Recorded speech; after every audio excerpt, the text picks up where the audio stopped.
Bonjour à tous. Dans cette vidéo, je voudrais insister sur la nécessité de l'évangélisation et d'évangéliser les autres religions. Vous savez que depuis Vatican II, l'Église a insisté sur les bribes de vérité, les parcelles de vérité contenues dans les autres religions, dans les autres philosophies, etc., qui préparent au salut, tout en disant bien sûr que c'est l'Église catholique qui détient la totalité des moyens du salut. Et donc, réellement, le ciel, pour être sauvé, eh bien, on est catholique au ciel. Le ciel est universel, il croit en Jésus-Christ, et voilà, c'est ça, c'est l'Église, c'est la Jérusalem céleste, c'est bien l'Église catholique. Bien sûr, pas terrestre, céleste. Mais enfin, c'est bien l'Église catholique terrestre qui est la dépositaire de tous les moyens du salut, et la dépositaire dépositaire de la foi. Mais c'est vrai que depuis Vatican II, une partie plus progressiste de l'Église a tiré la couverture à elle et a eu tendance à nous expliquer qu'en fait, c'est pour moi une mauvaise interprétation du Concile, à tirer vers elle la couverture et à dire, bah voilà, on n'a plus besoin d'évangéliser, toutes les religions sauvent, après tout c'est Dieu qui sait, tout est amour, nous sommes amour, etc. Je pense que c'est une grave dérive.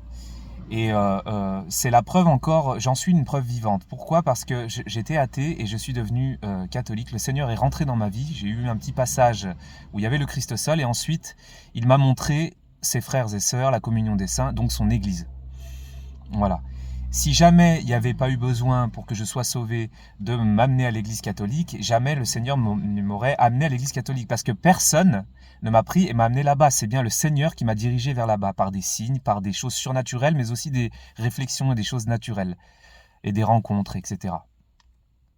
Donc il ne faut pas l'oublier, la nécessité d'évangéliser et ne pas tomber dans cette espèce de piège du malin qui a eu tendance à nous attiédir et nous attendrir, parce que il ne faut pas oublier que le salut, c'est pas quelque chose de facile, vraiment pas facile. C'est plein d'épreuves, c'est plein de difficultés. La conversion, il n'y a pas de résurrection sans passion. La conversion, c'est quelque chose qui peut être très difficile. Donc ne tombons pas dans le piège. Je dis pas que c'est Vatican II qui dit ça. Je dis que le flou qui a été autour de tout cela peut amener à une ouverture, à une mauvaise interprétation. Ça ne veut pas dire que le concile est mauvais, ça veut dire que par charité, l'Église a eu tendance à ne pas dire clairement les choses, à vouloir faire un peu des concessions. Et je ne pense pas que ce soit le mal, que ce soit l'Église en elle-même et les pères du Concile n'ont pas voulu faire le mal, ils ont voulu contenter un peu tout le monde, je pense. Bien sûr qu'il faut croire en l'Esprit Saint qui souffle encore dans l'Église, et donc il y a des choses dans ce Concile qui sont bonnes et qui viennent de Dieu, c'est clair. Mais l'Église a eu tendance à démissionner de sa mission d'évangélisatrice, de sa mission d'amener le salut aux hommes, je crois, un petit peu, et on le voit dans la crise, en tout cas en Occident, la crise est terrible, et tous les abus qu'il y a eu dans les liturgies, c'est une folie, ou les hérésies, les folies sorties proférées par des évêques, par des prêtres, c'est assez terrible. Voilà, mais il faut toujours que nous, en tant qu'enfants de Dieu, soyons pleins de charité et pleins d'amour pour les autres, et notamment aussi pour nos évêques et nos prêtres, et puis prier pour eux, aller discuter avec eux, essayer d'éveiller, de réveiller, certes, dans la vérité, mais aussi toujours ne pas oublier l'amour. Moi-même, je le dis à moi-même parce que c'est des choses que j'ai eu tendance à oublier aussi. Et il ne faut pas l'oublier, ça va avec, et c'est vraiment l'humilité. Il faut qu'on fasse les choses avec douceur et humilité parce que c'est Jésus qui sauve. On n'est pas Dieu à la place de Dieu. J'insiste donc sur le fait vraiment qu'il est très important d'évangéliser. Ne tombons pas dans ce piège de laisser Dieu faire. Bien sûr que on doit le faire en collaboration avec Dieu. Il faut savoir parler, fermer ses yeux, écouter le Seigneur, demander de l'aide au Seigneur pour parler à une personne. Seigneur, inspire-moi pour que je sache quoi lui dire, comment lui dire, à quel moment lui dire. Il y a toute une pédagogie, une pastorale à avoir, et on doit demander l'aide de Dieu parce que nous-mêmes, on n'est pas capable. On va faire des bêtises, et on va rebuter les gens. Mais toujours dans la vérité quand même. Ne pas édulcorer sa foi pour plaire à la personne en face. Ne pas raconter des sottises pour essayer d'attirer la personne. Ça ne sert à rien, et ça, vous n'aurez jamais l'Esprit Saint avec vous. L'Esprit Saint, c'est l'esprit d'amour, mais aussi l'esprit de vérité. faut pas l'oublier, c'est les deux, hein. Voilà, donc je pense qu'il faut vraiment demander l'aide du Seigneur. Seigneur, aide-moi à parler à cette personne. Même quand il y a de l'adversité, fermer les yeux, respirer, dire Seigneur, viens m'aider. Aide-moi à ne pas répondre selon mon ego et mon orgueil, mais avec toi, avec moi. Réponds en moi, Seigneur. Et ne pas oublier d'évangéliser. Ne pas démissionner de notre vocation. Allez dans toutes les nations et faites des disciples, baptisez-les au nom du Père, du Fils et du Saint-Esprit. C'est ce que nous dit le Christ, hein. C'est vraiment notre vocation. J'en suis un témoin, hein, vraiment. Je ne fais pas l'intéressant sur toutes ces vidéos. Vraiment, je vous appelle à essayer de faire comme moi. J'essaye d'évangéliser, je fais de mon mieux. On n'est pas tous obligés de le faire sur Internet. Le faire en vrai, c'est vraiment le mieux, je pense. Internet, ça peut être une aide et c'est pour ça que je le fais. Ça peut toucher des milliers de personnes. Donc c'est très important. Mais ça ne remplace pas l'évangélisation de terrain au quotidien. Attention au piège du malin qui a tendance à nous refroidir et à faire qu'en fait on se cache en tant que chrétien. Je pense que le ciel nous veut fiers d'être chrétiens catholiques, fiers d'annoncer le Christ, d'annoncer l'Église qui détient la pleine possession et tous les moyens du salut pour être sauvés. Effectivement, des gens d'autres religions seront amenés au salut par le Seigneur, par un moyen connu de lui, c'est vrai, c'est ce que dit le Concile Vatican II, je le crois, mais ça ne veut pas dire qu'il ne faut pas évangéliser. Ça veut dire que vous avez des gens qui, dans leur cœur, en fait, si elles avaient la grâce de recevoir la foi, le don de la foi qui vient de Dieu, elles deviendraient catholiques. Et ça, il n'y a que Dieu qui le sait. Et c'est pour ça qu'on se retrouvera au ciel avec des gens qu'on dirait « Mais attends, il n'était pas catholique, qu'est-ce qu'il fout là ?» Eh bien, il est là parce qu'en fait, il était de très bonne volonté et par les mérites de notre Seigneur et par les mérites de l'Église, il a obtenu une grâce spéciale qui fait qu'il est au ciel. Mais attention, ça, ce sont des moyens extraordinaires.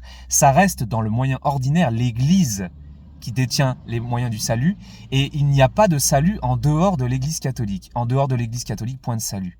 Voilà. Ça peut paraître compliqué, certains mal intentionnés pourraient trouver ça contradictoire. Mais en réalité, il n'y a rien de contradictoire là-dedans, c'est un ensemble et c'est un tout. En dehors de l'Église catholique, point de salut, c'est un dogme, c'est clair. Tout le ciel sera catholique.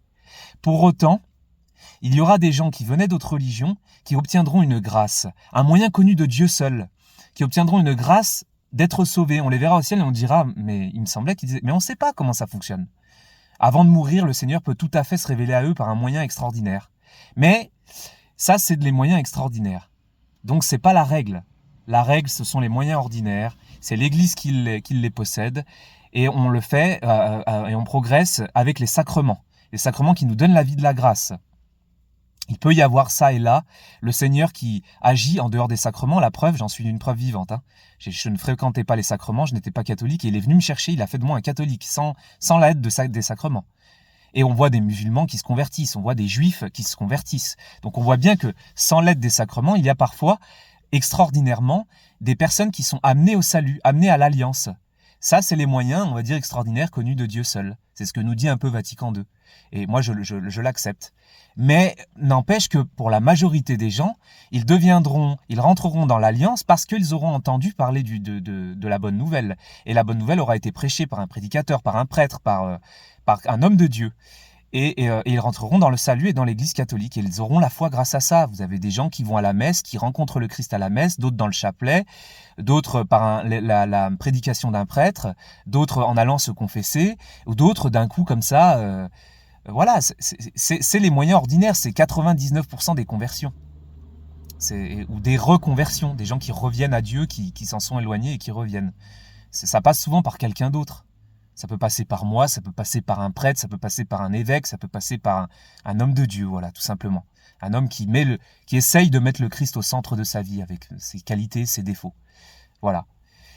Je termine cette vidéo qui part un petit peu dans tous les sens. Je vous prie de m'excuser. Je fais ce que je peux et je partage une réflexion. Rien n'est préparé. Je dis ce que j'ai dans mon cœur quand je sens que je dois le faire. Vraiment, évangélisons. Prenons l'ensemble des choses et ne tombons pas dans le piège moderniste actuel qui nous fait croire que tout le monde sera sauvé. Les gens seront sauvés parce que nous serons bougés. Nous sauverons aussi, nous ferons partie de cette rédemption grâce au Christ et par le Christ, qui est le seul et unique Rédempteur. Il fera de nous des gens qui aident à la rédemption. Parce qu'il vivra en nous et parce qu'il agira en nous. Et donc, il nous fait participer à cette œuvre de salut. Ne l'oublions pas. C'est comme ça que le monde se sauvera. C'est comme ça qu'on sauvera des âmes. Et c'est pas autrement. Et nous, en sauvant l'âme des autres, en participant à cela, eh bien, on sauve sa propre âme. On se sauve nous-mêmes, en aimant nos frères et en sauvant nos frères. En participant à sauver nos frères. C'est bien sûr le Christ qui sauve, c'est pas nous, mais c'est lui en nous. Vous me comprenez. Je vous prie aussi de ne pas tirer 10 secondes d'une vidéo comme ça pour en faire sortir quelque chose que je ne dis pas, pour faire sortir les choses de son contexte. On prend la chose avec bienveillance, avec charité. On essaye de comprendre ce que la personne a voulu dire. Les vidéos ne sont pas parfaites, je peux me tromper de mots, je peux buter sur un mot, je peux avoir une expression qui n'est pas totalement exacte et parfaite. C'est comme ça, c'est pas facile.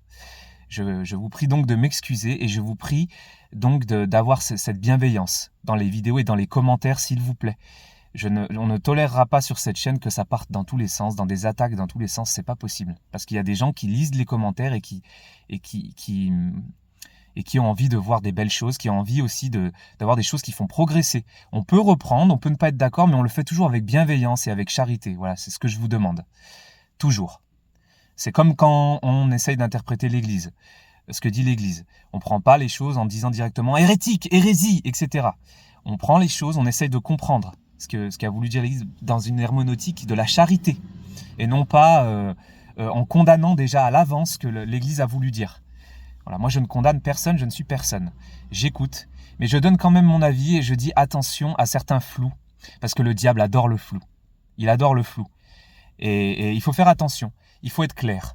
Et je pense que quand l'Église reviendra, refleurira un petit peu, elle ne reniera pas ce qu'elle a dit, mais elle deviendra plus claire. Elle clarifiera certaines positions.